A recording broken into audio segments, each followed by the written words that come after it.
Assalamualaikum warahmatullahi wabarakatuh. Perkenalkan, nama saya Fasya Deva dengan NIM 1706623081 dari Prodi S1 Akuntansi Angkatan 2023. Hari ini saya akan membahas dua soal. Yang pertama tentang Accounting Change and Error Analysis, lalu yang kedua tentang Cash Flows. Oke, kita mulai yang pertama. Mari kita bahas situasi yang ada. PT Fuadi sebelumnya menggunakan metode cost recovery untuk mencatat pendapatan dari kontrak konstruksi jangka panjang, namun pada awal tahun 2023 perusahaan memutuskan untuk mengubah metode tersebut menjadi percentage of completion.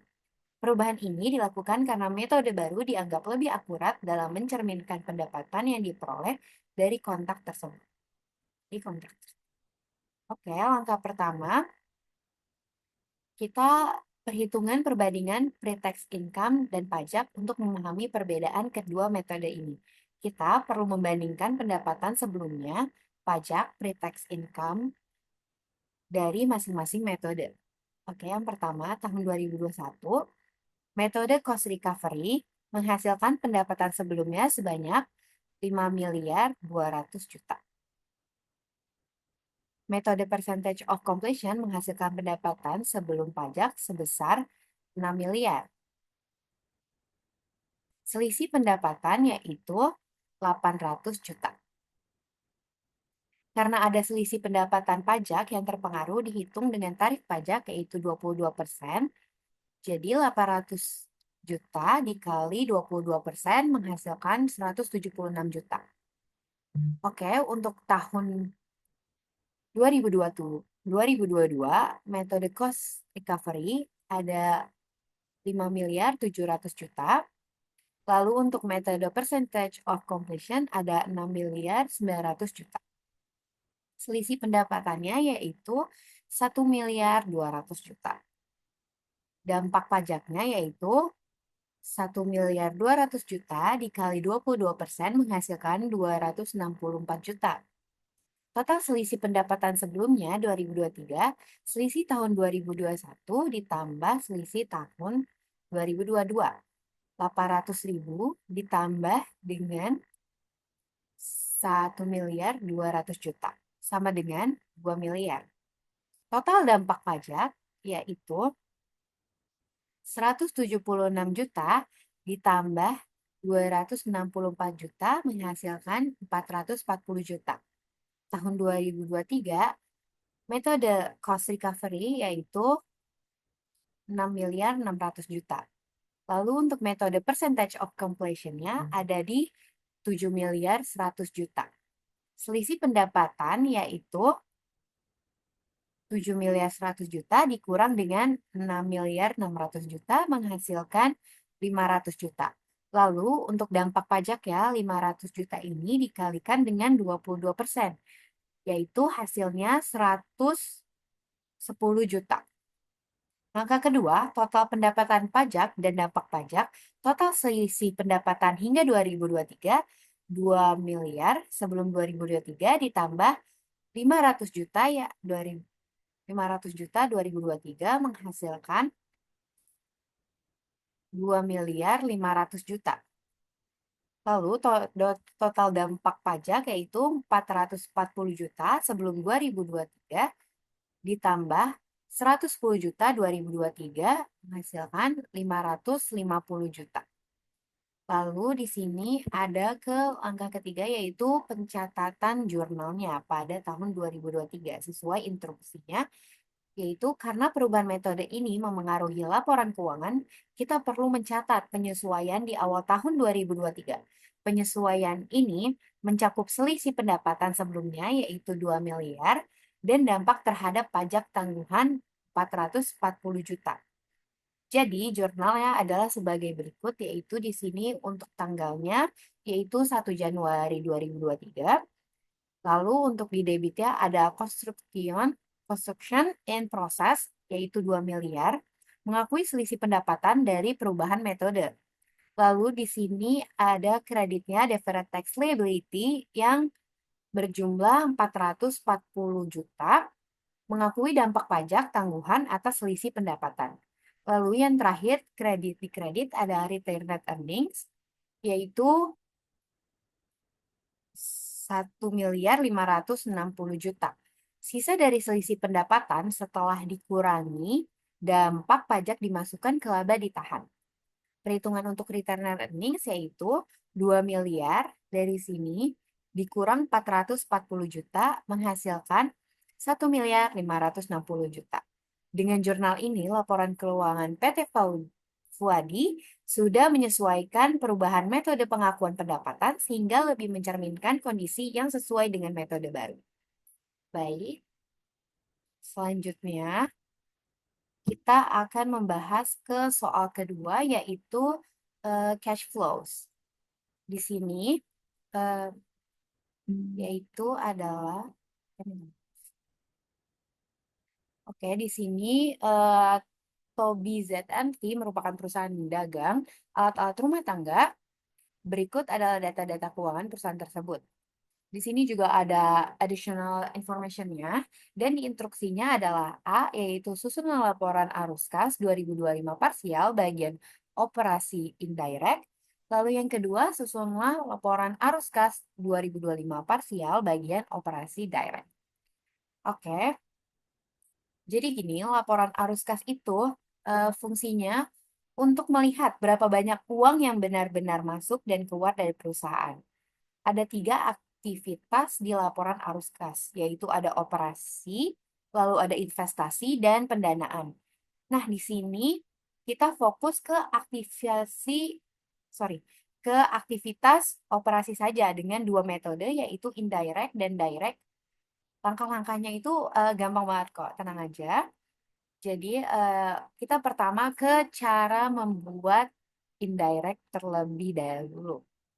Yaitu pertama, kita mulai dari indirect, laba bersih atau net income dari laporan laba rugi. Di sini laba bersihnya adalah 1.450.000.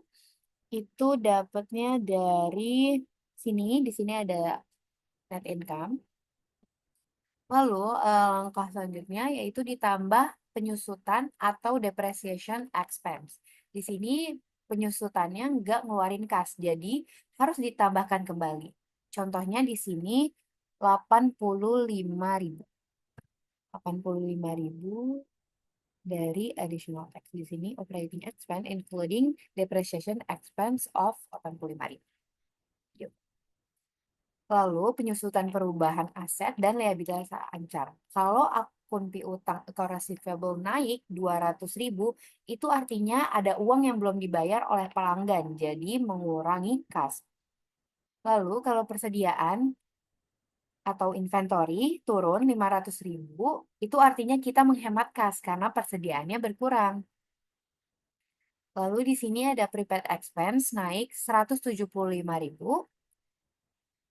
Artinya kita udah bayar lebih dulu, jadi kasnya berkurang. Lalu di sini ada utang dagang atau account payable. Di sini turun sebelumnya maaf. Di sini turun 340.000, artinya kita bayar utang dan kasnya berkurang. Lalu untuk beban aktual atau accurate expense payable juga turun 105.000, itu juga mengurangi kas. Jadi kita menghitung totalnya. Setelah semuanya disesuaikan, kita dapat kas bersih dari aktivitas operasi sebesar 1.215.000. Seperti itu untuk bagian statement of cash flow indirectnya. Sini angka-angkanya sudah ada sesuai dengan soal. Lalu selanjutnya kita akan beralih ke direct atau langsung. Di sini soalnya tetap sama. Oke, di sini kita langsung menghitung penerimaan dan pengeluaran kas lebih rinci, tapi prinsipnya sama ya. Oke, langkah-langkahnya. Untuk penerimaan kas dari pelanggan atau cash receipt from customer. Penjualan kas kita kan 7.500.000. Maaf, 7.500.000. Tapi karena piutang kita naik 200.000 sesuai yang ada di additional information di sini, berarti uang yang beneran diterima hanya 7.300.000.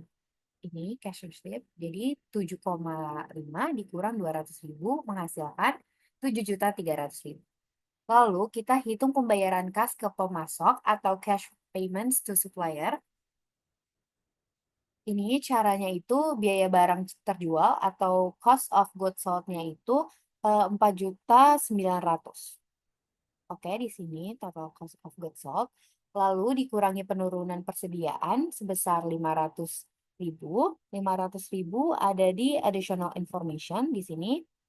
Dan ditambah penurunan utang dagang 340.000. 340.000 dari di sini. Lalu totalnya adalah 4.740.000. Jadi 4.900.000 dikurang 500.000 dan ditambah 340.000 mendapatkan hasil 4.740.000. Lalu di sini kita akan menghitung pembayaran untuk biaya operasi atau cash payment for operating expense. Beban operasional atau adalah 1.150.000. 1.150.000. Ditambahkan prepaid expense yaitu 175.000 di sini. Lalu ditambahkan accurate expense 105.000 di sini. Lalu dikurangi penyusutan 85.000. 85.000 dari sini. Jadi totalnya adalah 1.345.000. Caranya ini ya. Udah aku tahu. Oke, hitung kas bersihnya, tinggal jumlahkan semua penerimaan dikurangi pengeluaran. Kas bersih dari aktivitas operasi adalah 1.215.000 sama kayak metode indirect kan? Oke. Jadi kesimpulannya sekarang udah jelas ya teman-teman, walaupun caranya beda, akhirnya itu bakal tetap sama. Kalau indirect kita mulai dari laba bersih lalu disesuaikan, kalau direct kita langsung rincikan penerimaan dan pengeluaran kas. Jadi metode mana yang lebih gampang tergantung kalian. Tapi biasanya perusahaan besar lebih suka indirect karena lebih cocok buat analisis. Oke, karena penjelasan dan soalnya sudah selesai, sekian pemaparan dari saya dan penjelasan dari saya. Semoga dapat dimengerti. Wabillahi taufiq wal hidayah. Wassalamualaikum warahmatullahi wabarakatuh. Terima kasih.